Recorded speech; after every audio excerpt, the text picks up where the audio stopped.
Hello everyone, welcome to Business Talk TV. Today, we're talking about 6 assets that are better than cash, and this video will be jam-packed with valuable information. Inflation has been rising faster than ever in the last year.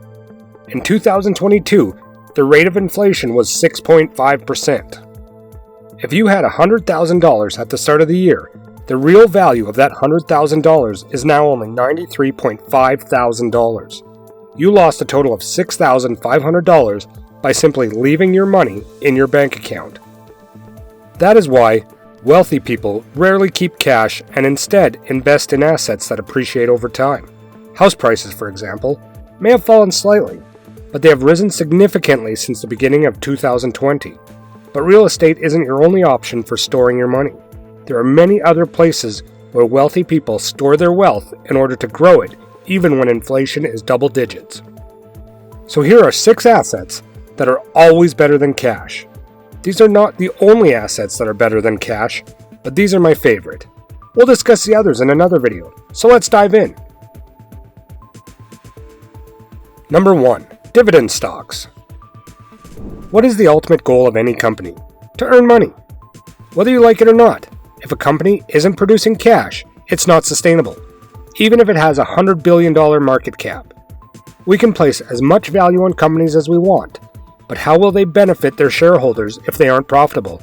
And what is the guarantee that they will survive in the future? That is what distinguishes dividend stocks from the rest, particularly those regarded as the king of dividends. These are the companies whose dividends have been increasing for over 50 years. They've been through wars, recessions, and inflations, to name a few. Stock prices do not always perform as well as those of technology companies, for example, but they still grow faster than inflation, and also provide you with the cash flow you require. If these companies have been increasing their dividends for over 50 years, what makes you think they will stop in the near future? That is why they are among the best assets to have in your arsenal. Number 2. EFT. If you want to make a lower risk investment than stocks, you can put your money in EFTs. If you want to invest in real estate, but don't want the hassle of actually owning any physical real estate, you can invest in real estate EFTs. This immediately diversifies your funds across multiple properties without the need to actually own the properties. One fund holds multiple investments, so your money is already diversified. However, rather than investing in just one company, you can invest in multiple ETFs, spreading your money across many different sectors and diversifying your investment even further. Number 3. Tech stocks. When you have the funds to invest in them and take advantage, tech stocks are always a wise choice. Because of their higher share prices, technology stocks appear to be so expensive at first, but the industry as a whole continues to be very profitable even during recessions. It can also be risky and fall sharply, as it did recently. Should you need to sell, technology stocks are also very liquid. Higher liquefied stocks allow you to sell your investments whenever you want. While there is never a guarantee that you will make money, investing and building your savings are made easier by knowing that you can quickly sell your investments. Number 4. Cash flow businesses. Since the beginning of the internet revolution, investors have become less concerned with the actual profits of a business and more concerned with the value of their stocks. However, regardless of how much your stocks are worth, you need cash on hand to spend on your needs and wants. That is why many professional investors are concerned with cash flow. How much money does a specific business generate? There aren't many options for cash-generating assets aside from the dividend stocks we've already discussed. But sometimes, being a partner in a small traditional business, like a grocery store, is so much better than holding a bunch of stocks that don't generate any cash. One example is a grocery store. Of course, they require some level of management, but if you have trustworthy partners, this should not be a problem. There are many types of businesses that are certain to succeed. But which are the most practical to start and build a small to mid-sized business? Let's look at one of them. If you are ready, give this video a thumbs up and let's get into it. Number 5. Content creation. Human attention has been recognized as valuable since the invention of the radio. Although radio is free, they make money by displaying advertisements. By 1930, approximately 40% of US households had radios, and that is when content creation became valuable because there was a way to make money from it. Then, the television came out and revolutionized the entire industry. While almost 9% of Americans owned a TV in 1950, by 1960, the number had increased to above 80%.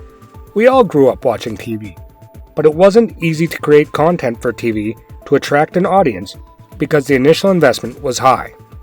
However, with the invention of the internet, and later, smartphones, anyone could now create content. All you had to do was plug in your phone and upload the content to monetization platforms like YouTube, Instagram, or other social media platforms. People literally make fortunes on Instagram, TikTok, and YouTube. The content creation industry will continue to grow as 5G technology becomes available and smartphones become more affordable. Number 6. Real estate. I couldn't finish this video without mentioning real estate.